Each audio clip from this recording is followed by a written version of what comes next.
Welcome to Chris Parkin Shooting Sports. Some of you will have seen the little unboxing and first impressions video because I got a Crown 2 in FAC format a week or so back. They sent me a 30 cal and 22 caliber barrel with it, but at the time they didn't have any 22 cal mags in stock. So I shot it with a 30 cal barrel, and I'm just going to show you now in quite simple ways how to swap it. Now you don't have to remove the scope. I've just done it for the sort of visual simplicity of doing this on camera.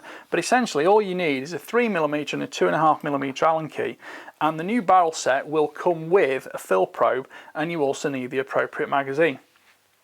Now one thing I will say is that the newest FX magazines do come with two lids on them, and one is slightly thicker than the other, so depending on which receiver you have, you will obviously use the correct lid to suit that. There's no real mistaking about it, because if you use a lid the wrong thickness, it won't actually slot between the aluminium at the front and the rear, so there's no confusion there at all. Checking the rifle is clear, which it is, and essentially all we have to do is remove the barrel and change the fill probe. So the fill probes are marked on the back. This is marked 30 caliber, the new one is marked 22 caliber. So all I need to do to remove the fill probe is with a 2.5mm Allen key, just take off the screw out of the top there, and that will then just slot out, and then we just put back in the 22 caliber fill probe. The chamfer there will just line through so you can make sure it's the correct way up. Put the screw back in. It does say to make sure there's just a little bit of grease on here so it moves freely, and then once that's back in position, it just wants to be finger tight like that, and that is now fully in operation.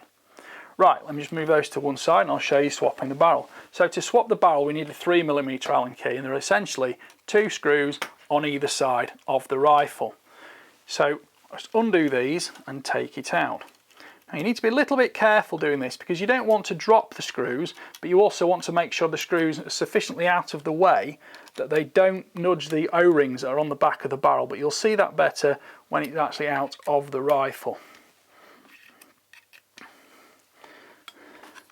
So I'm just going to spin that out there, just my fingertips on the Allen key. These are all beautifully machined threads in these receivers, so there's no great force required to spin the screws, and then once those are out, make sure they're far enough out so they don't damage O-rings, and that will just slide out of position.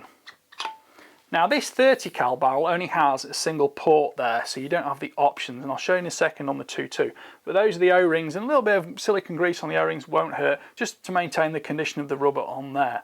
Now there is also a little socket there, a little notch there, which will fit into a corresponding notch on the action, so when you put a barrel back in you'll see it like that. If I just slowly rotate that, clunk, it fits down, and that's where you'll retighten it in. Let's pop that one out a second, because the 2.2 barrel has got two options. We've got the slug port on one side and we've got the pellet port on the other, so depending on which you're likely to be wanting to shoot, put it the way up you need it, and it has similarly the notch on the top, on the bottom, so that you know which you want. So I'm going to put this back in here now. Now if you look at one of the fill probes, you can see the air is coming up through the bottom out of the front. So essentially that means we need to have the port we want on the bottom. So I'm going to set this up for slugs. Again, slide that in and it will click into position.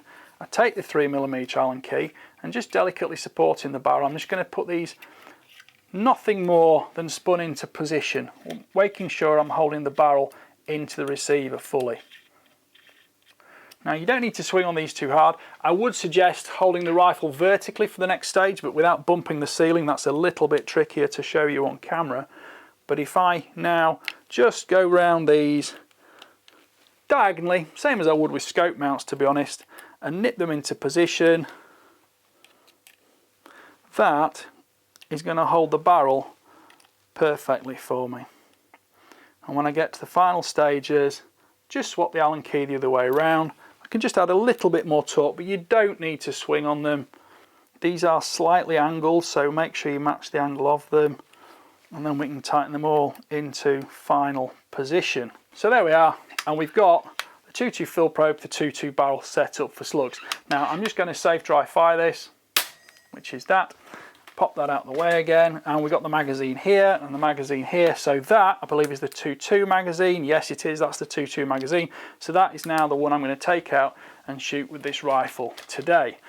The joy of quick release scope mounts is that I can just do that, make sure it's pushed to the front of the slot, and then just tighten up these levers on the side. These are worn quick release scope mounts, which I use quite frequently, and of course on this crown they are quite tall, so they give me plenty of space to fit over the top of the magazine. Right, thank you for watching. Please like, subscribe, comment and click the notification bell, and keep track of the regular uploads, because there's going to be a huge review of this rifle in both calibers coming soon. In the meantime, go through to the end of the video and click on the link for tickets for the 2024 British Shooting Show at Birmingham's NEC. It'll be a great show. Sportsman Gun Centre will be there with all the FX rifles. I'll be there. If you bump into me, say hello, and please come on to the show, because it's a great way to start the year of February. Right, thanks for watching. Bye for now.